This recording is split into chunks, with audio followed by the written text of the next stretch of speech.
వైదేహి అక్క అన్నం తినమని పిలిస్తే శ్యామ వచ్చాక తింటానులే అన్నాడట కదక్క.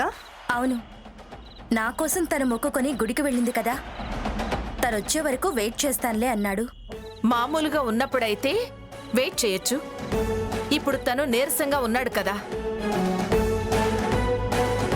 పెందలాడే తిని మందులు వేసుకోవాలి కదా.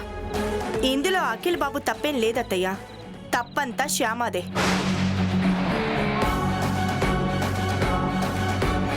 మొక్కు తీర్చుకోవడం కోసం ఇప్పటికిప్పుడు గుడికి వెళ్లాల్సిన అవసరం ఏంటి?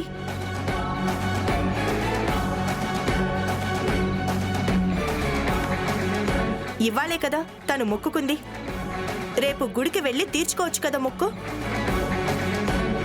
నిజానికి భర్త తొందరగా కోలుకోవాలి అనుకునే వాళ్ళు ఎవరైనా ఇలా భర్తను వదిలేసి గుళ్ళు గోపురాలు అంటూ తిరుగుతారా? భర్తకి టైం ప్రకారం తిండి పెట్టి టైం ప్రకారం మందులేసి అతను తొందరగా కోలుకునేలా చేస్తారు. ఆ తర్వాత ప్రశాంతంగా మొక్కు తీర్చుకోవడానికి వెళ్తారు. ఏంటో ఈ మధ్య శ్యామకి సొంత నిర్ణయాలు తీసుకోవడం ఎక్కువైపోతుంది. పెద్దవాళ్ళు అత్తయ్య మావయ్య ఉన్నారు, వాళ్ళకి చెప్పి నిర్ణయాలు తీసుకుందామన్న ఆలోచన కూడా తనకి రావడం లేదు.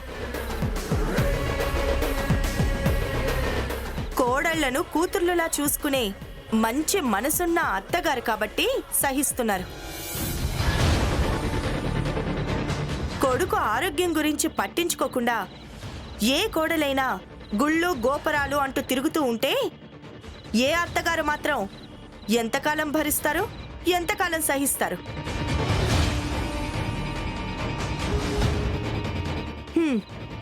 నాకు తెలిసి మావయ్య గారు కూడా శ్యామ ప్రవర్తనకి చాలా ఫీల్ అవుతున్నట్టున్నారు.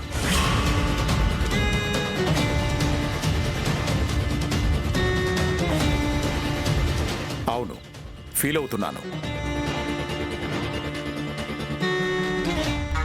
శ్యామ విషయంలో మీరేం ఫీల్ అవుతున్నారో, ఎందుకు ఫీల్ అవుతున్నారో తెలుసుకోవాలనే కదా నా ప్రయత్నం. నేను చెప్పాను అత్తయ్య, మావయ్య గారు శ్యామ విషయంలో ఫీల్ అవుతున్నారని. నాకెప్పటి నుంచో అనుమానంగా ఉంది మావయ్య గారు ఏదో ఫీల్ అవుతున్నారు అని.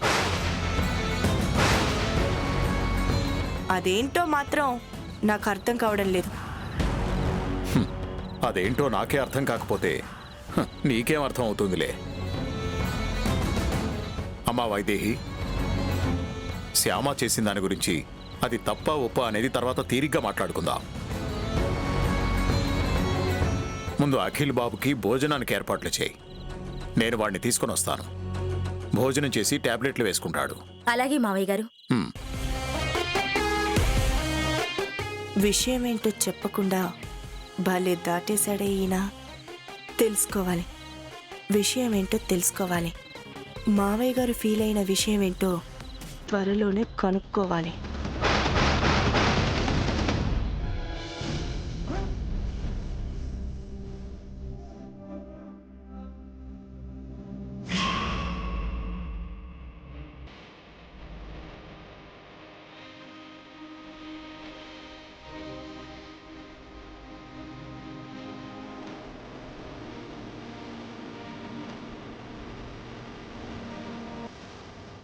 అవునా, సిరివెన్నెల సీతారామ శాస్త్రి గారు చనిపోయారా? అవునరా, ఇంతకు ముందే టీవీలో చూశాను. అయ్యో, ఎంత దుర్వార్త విన్నాన్రా. ఓ మహాకవిని, తెలుగు సినీ సాహిత్యానికి పద్మశ్రీని తీసుకొచ్చిన ఒక గొప్ప వ్యక్తిని మనం కోల్పోయామన్నమాట. అవునరా.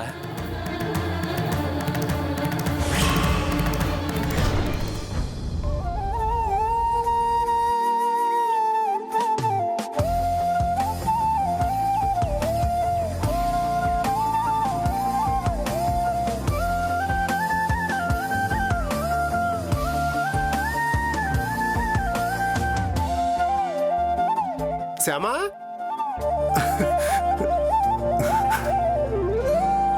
శ్యామా, నీకో శుభవార్త. ఏంటి నాన్న? సిరివెన్నెల సీతారామ శాస్త్రి గారి పాటలంటే నీకు చాలా ఇష్టం కదా? అవును నాన్న, చాలా చాలా ఇష్టం. చిన్న చిన్న పదాలతో పెద్ద పెద్ద విషయాలని అందరికీ అర్థమయ్యేలా అద్భుతంగా రాస్తారాయన. అందుకేనమ్మా తెలుగు సినీ సాహిత్యానికి ఆయన చేసిన సేవలు గుర్తించి కేంద్ర ప్రభుత్వం ఆయనకి పద్మశ్రీ ప్రకటించింది. అవునా? సిరివెన్నెల గారికి పద్మశ్రీ వచ్చిందా? అవునమ్మా, ఇదిగో ఇదిగో చూడు.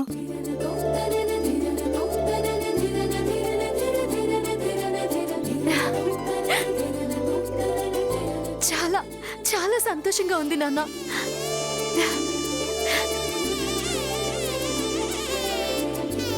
నా అభిమాన రచయితకి పద్మశ్రీ వచ్చినందుకు నాకు చాలా సంతోషంగా ఉంది. ఆయన నీకు మాత్రమే అభిమాన రచయిత కాదమ్మా, తెలుగు వారందరికీ అభిమాన రచయిత. సిరివెన్నెలతో మొదలైన ఆయన సినీ ప్రయాణం నంది అవార్డులు, ఫిలింఫేర్ అవార్డులతో అనేక మలుపులు తిరుగుతూ ఈరోజు పద్మశ్రీ అనే గొప్ప మలుపు తిరిగింది. అవునన్నా, సిరివెన్నెల పాటలతోనే ఆయన సినీ సాహిత్యాన్ని ఒక కొత్త మలుపు తిప్పారు. అందుకే ఆయన రాసిన తొలి సినిమాలో తొలి పాటకే నంది అవార్డు వచ్చింది. అమ్మా శ్యామ, ఈ శుభ సందర్భంలో ఆ పాట నువ్వొక్కసారి పాడమ్మా. ఆ, పాడొచ్చు, కానీ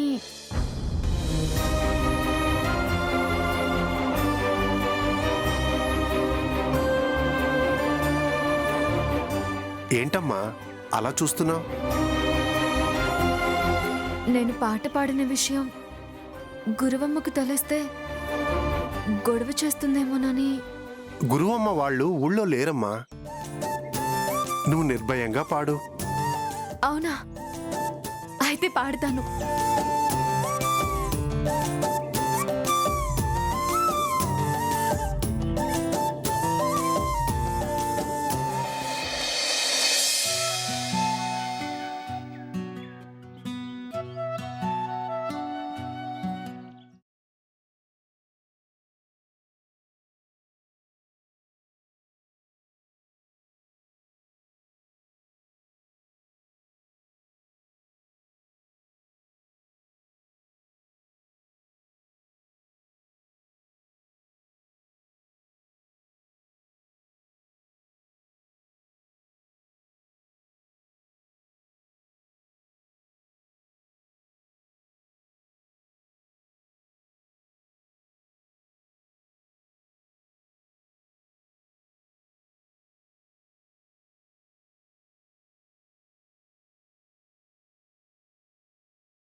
ఎంత అద్భుతంగా రాశారమ్మా.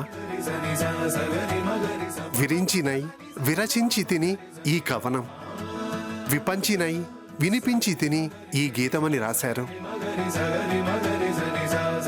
విరించి అంటే బ్రహ్మ. తను బ్రహ్మస్థానంలో ఉండి ఈ కవిత్వం రాశాను అని చెప్తున్నారు. నిజమేనమ్మా, ఆ బ్రహ్మ ప్రాణుల్ని సృష్టిస్తే ఈ అక్షర బ్రహ్మ కవిత్వాన్ని సృష్టించాడు.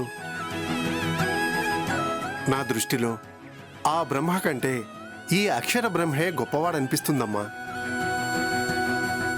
అవునమ్మా, బ్రహ్మ సృష్టించిన ఈ ప్రాణులకి ఆయుష్ మహా అయితే 100 ఏళ్ళు.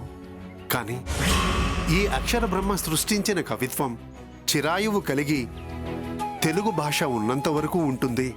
నిజమే నాన్న, మీరు చెప్పింది అక్షర సత్యం. మొదట్లో కొంతమంది సిరివెన్నెల సీతారామ శాస్త్రి గారు ఇలాంటి పాటలు మాత్రమే రాయగలరని ఒక ముద్ర వేయాలని చూశారు. కానీ ఆయన ఎలాంటి పాటలైనా సరే తన స్థాయికి తగ్గకుండా రాయగలరని నిరూపించుకున్నారు. అశ్లీల గీతాలు విచ్చలవిడిగా వస్తున్న రోజుల్లో సౌందర్య లహరి లాంటి పవిత్రమైన పదాలతో అందాన్ని వర్ణించగలగడం అనేది కేవలం సీతారామ శాస్త్రి గారి లాంటి వారికి మాత్రమే చెల్లుతుంది. ఆ పల్లవి ఒకసారి పాడమ్మా. సరే నాన్న.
చాలా బాగుందమ్మా.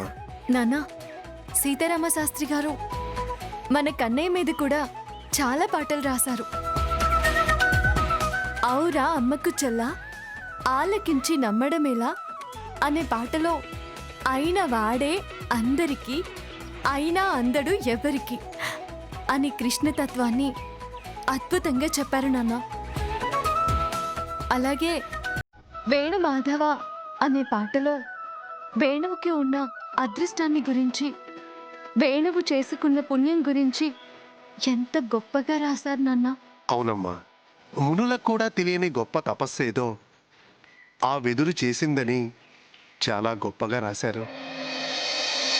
ఒక్కసారి ఆ చరణం పాడమ్మా. అలాగే నాన్న.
చాలా అద్భుతంగా రాశారమ్మా.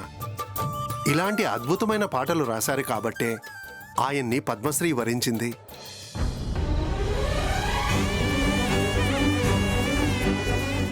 అటువంటి మహానుభావుడికి అప్పుడే 100 ఏళ్ళు నిండిపోయాయో. ఒరేయ్, నీకో విషయం తెలుసా? ఏంటది? సిరివెన్నెల సీతారామ శాస్త్రి గారు శివుడి మీద ఎన్నో అద్భుతమైన గీతాలు రాసి ఎంతో పుణ్యం చేసుకున్నారు కదా. అవును. ఆ పుణ్యఫలం వల్లే అనుకుంటాను శివుడికి అత్యంత ప్రీతిపాత్రమైన కార్తీక మాసంలో శివైక్యం చెందారు. అదృష్టవంతుడు. ఈయన మరణానికి సంబంధించి ఇంకో విశేషం కూడా ఉంది. ఏంటది? ఏకాదశి మరణం, ఆ, ద్వాదశి దహనం చాలా విశేషం అంటారు. ఆయన చనిపోయిన ఈ రోజు ఏకాదశి. ఆయనకి అంతిమ సంస్కారాలు నిర్వహించేది రేపు, అంటే ద్వాదశి రోజు.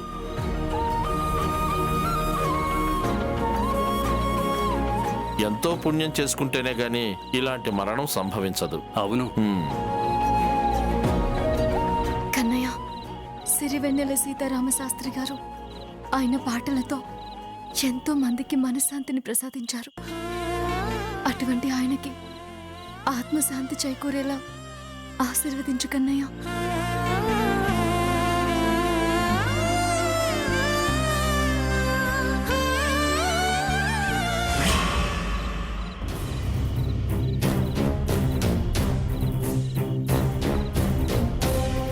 అఖిల్, అఖిల్, నాన్న అఖిల్, వాష్రూమ్కి ఏమైనా వెళ్ళుంటాడా?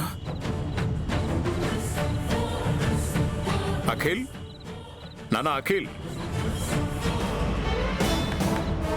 రూమ్లోనూ లేడు, వాష్రూమ్లోనూ లేడు.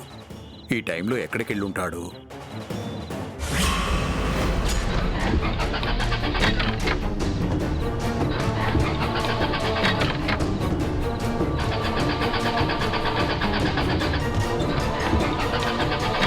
నాన్న అఖిల్, ఈ టైంలో ఎక్కడికి వెళ్తున్నావు?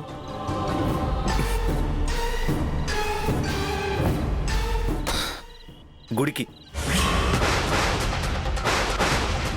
నచ్చలేదు డాడీ. శ్యామ చేసిన పని నాకు నచ్చలేదు.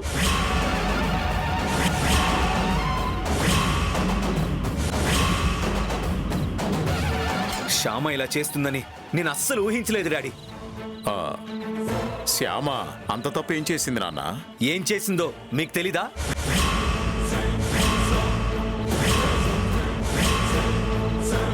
శ్యామ పాటల విషయం వీడికి తెలిసిపోయిందన్నమాట. అందుకే ఇలా రియాక్ట్ అవుతున్నట్టున్నాడు. తను చేసింది తప్పో కాదో మీకు తెలీదా? అసలు ఈ ఇంటి కోడలంటే ఎలా ఉండాలి? ఎంత పద్ధతిగా ఉండాలి? అత్తింటి వాళ్ళకి ఎంత గౌరవం ఇవ్వాలి? తను పద్ధతి గల అమ్మాయే కదా, అత్తింటి వాళ్ళకి గౌరవం ఇచ్చే అమ్మాయే కదా. పద్ధతి గల అమ్మాయి అయితే ఇలా ఎందుకు చేస్తుంది? అత్తింటి వాళ్ళకి గౌరవం ఇచ్చేది అయితే ఇలా ఎందుకు చేస్తుంది? ద గ్రేట్ ఆనంద గజపతి వర్మ గారి కోడలు రాత్రిపూట చెప్పకుండా ఒంటరిగా గుడికెళ్తుందా? చెప్పకుండా గుడికెళ్ళినందుకు ఫీల్ అవుతున్నాడా? ఓకే, గుడికెళ్ళింది అనుకుందాం. అక్కడ గుడి దగ్గర లేట్ అయింది అనుకుందాం. పద్ధతి గల అమ్మాయి అయితే, అత్తింటి వాళ్ళకి గౌరవం ఇచ్చే కోడలే అయితే అత్తయ్య గారికి ఫోన్ చేసి, అత్తయ్య గారు ఇలా గుడిలో లేట్ అయింది, నేను రావడం లేట్ అవుతుంది, మీరేం టెన్షన్ పడద్దు అని ఒక్క ఫోన్ చేసి చెప్పాలి కదా. ఓకే, అక్కడ సిగ్నల్స్ లేవే అనుకుందాం. బయటకు వచ్చన్నా ఫోన్ చేసి చెప్పాలి కదా. మొక్కు తీర్చుకోవడానికి వెళ్ళిన మనిషి ఎంతసేపటికి ఇంటికి రాకపోతే ఇంట్లో వాళ్ళు ఎంత టెన్షన్ పడతారో అని కొంచెమైనా తను ఆలోచించాలి కదా. ఆలోచించలేదు. అదే నాకు నచ్చలేదు డాడీ. ఎంత భక్తి అయినా ఉండొచ్చు, ఎన్ని పూజలైనా చేసుకోవచ్చు, ఎన్ని మొక్కులైనా తీర్చుకోవచ్చు, కానీ ఇటువంటి పరిస్థితిలో ఇంట్లో వాళ్ళ గురించి ఆలోచించాలి కదా. కానీ తను ఆలోచించలేదు. శ్యామలో అదే నాకు నచ్చలేదు. శ్యామలో నీకు నచ్చనిది ఇదా? నేను ఇంకేదో అనుకున్నానులే. ఇంకేదోనా? ఇంకేముంది? శ్యామలో మనకి నచ్చనిది ఇంకేముంది డాడీ? ఆహాహా, ఏం లేదు నాన్న. ఇంకేమన్నా ఉందేమో, దాని గురించి నువ్వు మాట్లాడుతున్నావేమో అని. అందుకే నేనే గుడికెళ్ళి తన్ని తీసుకురావడానికి బయలుదేరాను. కారం స్టార్ట్ కావట్లేదు. నువ్వెందుకు నాన్న వెళ్ళడం? నువ్వు అసలే చాలా నీరసంగా ఉన్నావు కదా. ముందు నువ్వు భోంచేసి టాబ్లెట్లు వేసుకో. శ్యామ కోసం నేను వెళ్తాను. అది కాదు డాడీ. ఇంకేం మాట్లాడద్దు. ముందు నువ్వు భోంచేసి టాబ్లెట్లు వేసుకో. శ్యామ సంగతి నేను చూసుకుంటాను కదా. రిలాక్స్. పద. అలాగే డాడీ.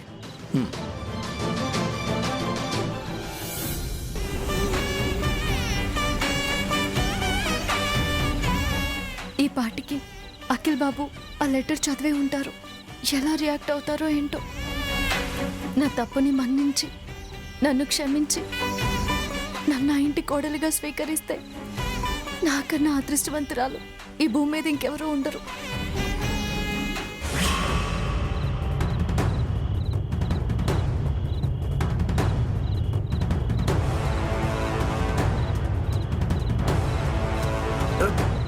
రే రోడ్ ఏందిరా ఊగుతుంది? రే రోడ్ కాదురా ఊగేది మన బాడీ రా. ఊగుతుంది రోడ్ కాదు, మనం తాగిన మందురా. కరెక్ట్ గా చెప్పావు.